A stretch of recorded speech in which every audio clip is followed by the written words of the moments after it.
So in order to talk about the Drow, we're going to jump over to the screen capture here. We're actually going to take a look at some of the stat blocks here. So one thing that, in addition to just the innate stat blocks, one thing to keep in mind with the Drow is that they are a very, they're a matriarchal society that mainly surrounds the worship of Lolth and the principles of Lolth as well. And matriarchal meaning that basically the women rule the world in the Drow society. However, this particular society in traditional D&D is very cutthroat, very, like it says, creatures of darkness. They live in the Underdark as a result of China being forced down there by the overworld human societies and stuff like that. They're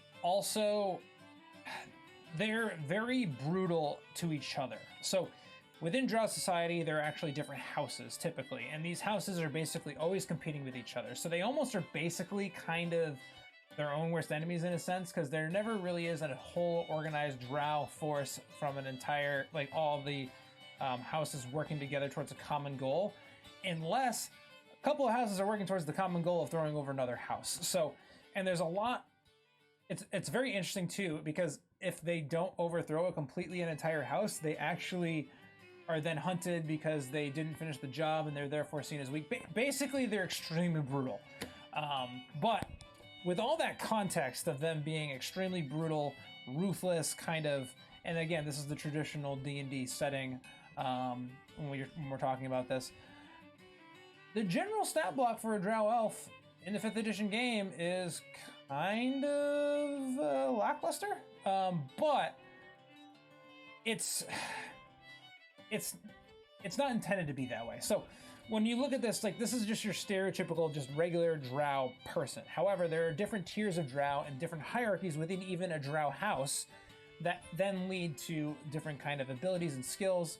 There's also other different mechanics where if they undergo trials of Lolth and they fail, they turn to the Drider, which is a very weird kind of spider Drow creature. There's a lot of crazy stuff.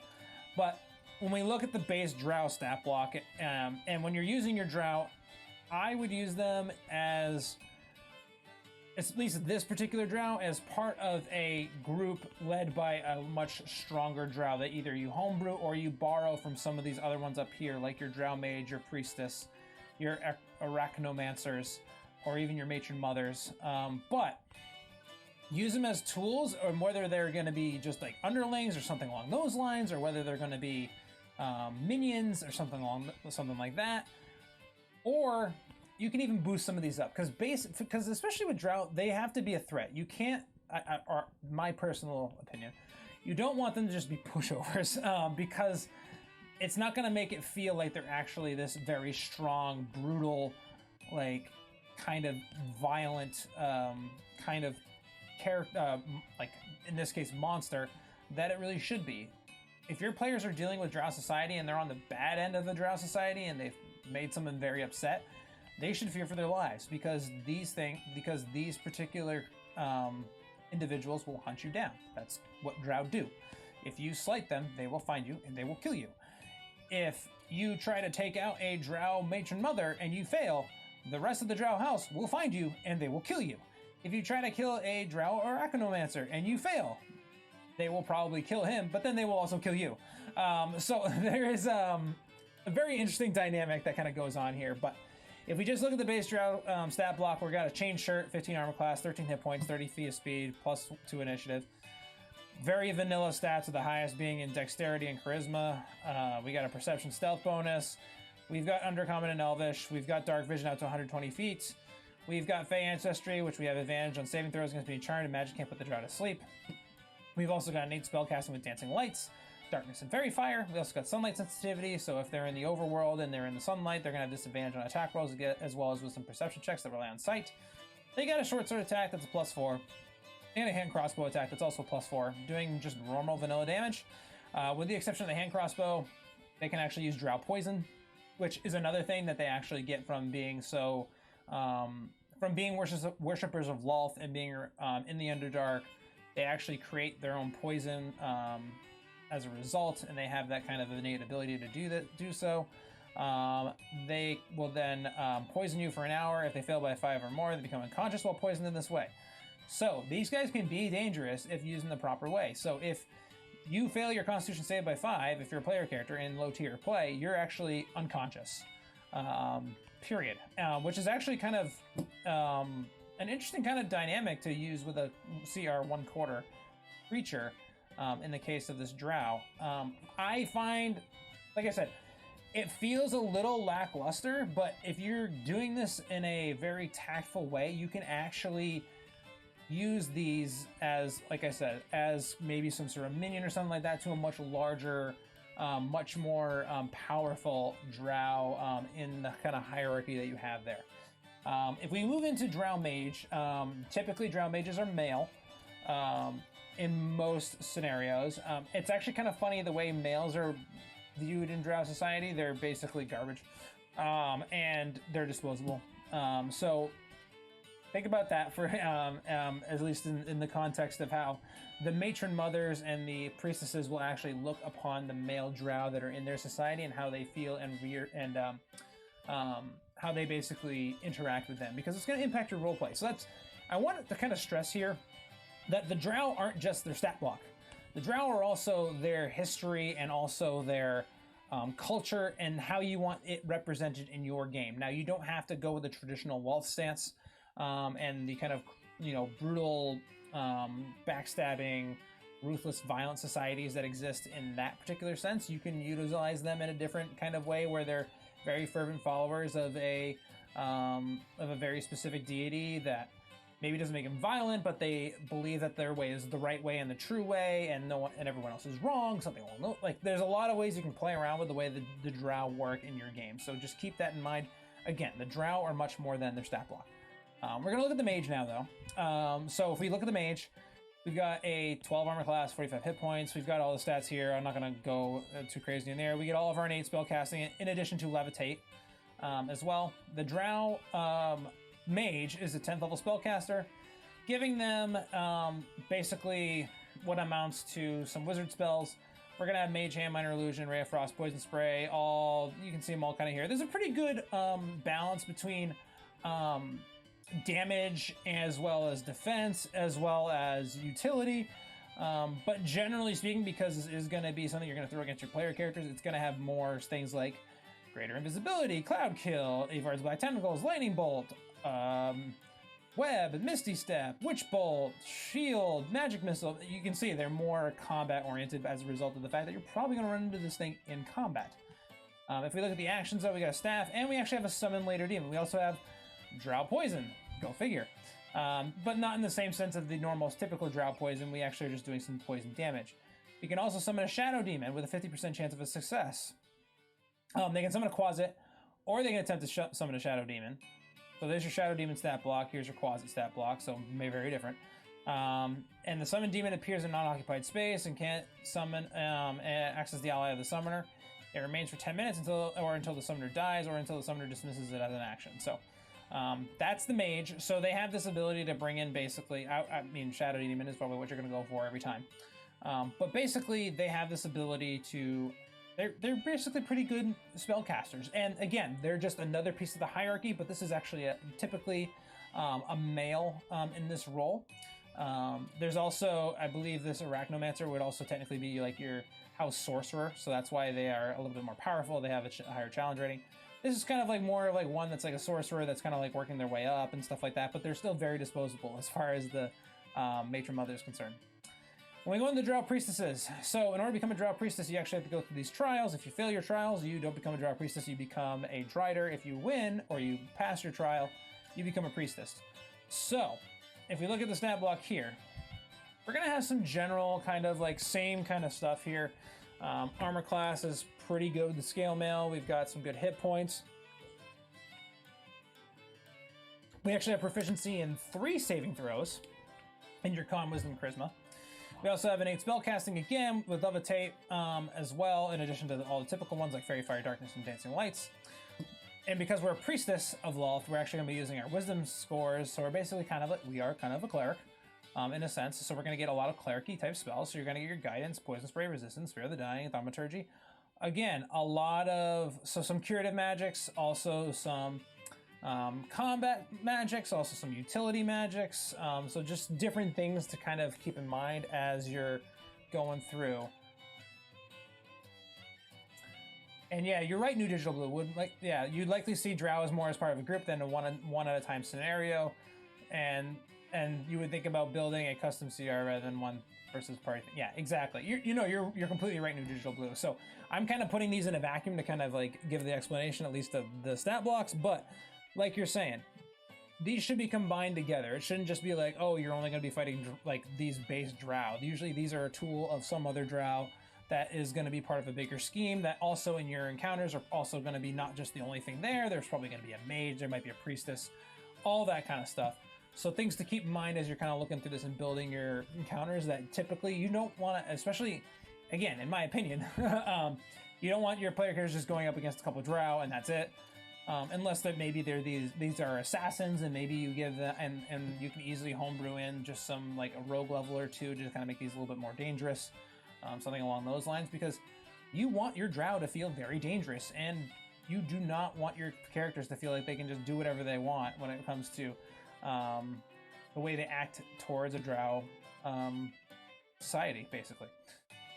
So, and typically these Drow Priestesses are also going to be of noble birth as part of the same thing with the Drow Mage. These are going to be noble type individuals within a Drow house that are going to be in these roles too, typically. So if you cross a Drow Priestess, you better bet the Matron Mother is going to know about it too.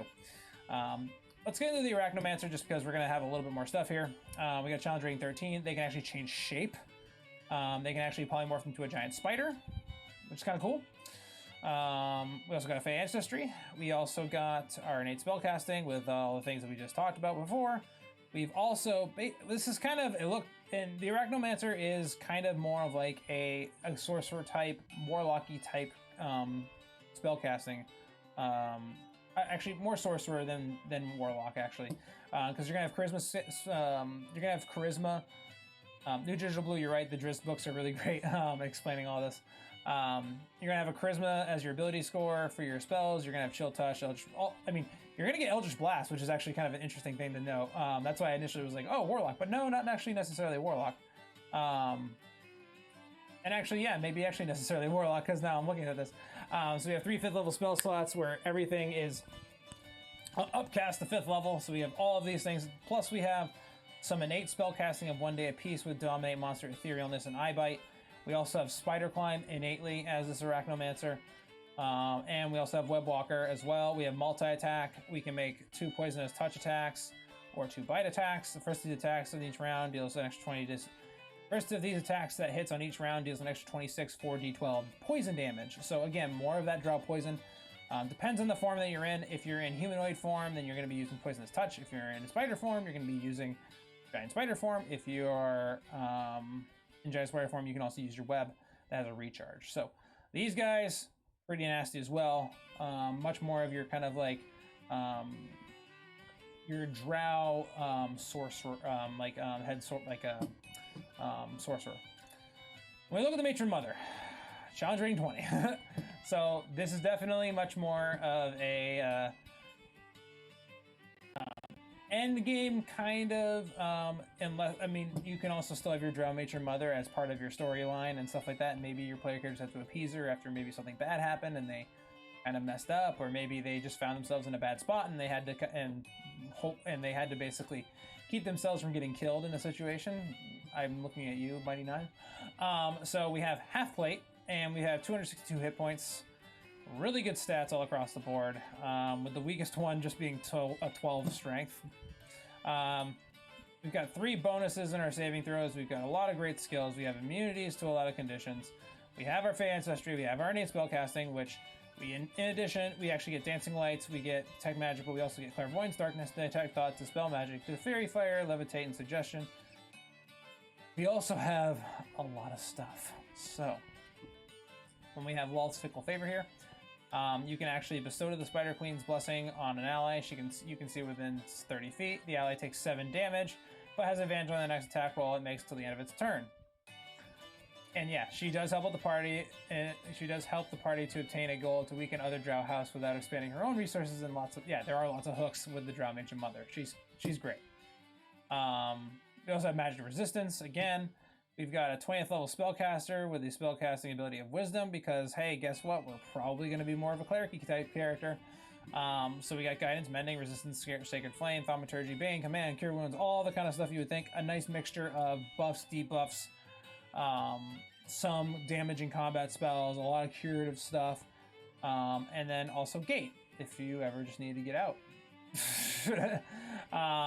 In addition to her multi-attack, where she has a Demon Staff, which has got a +10 to hit, does 7 bludgeoning damage, but then also does 14 psychic damage, and they must succeed on a saving throw or be frightened of them for a minute, and they can repeat the saving throws in the end of each turn, yada yada yada.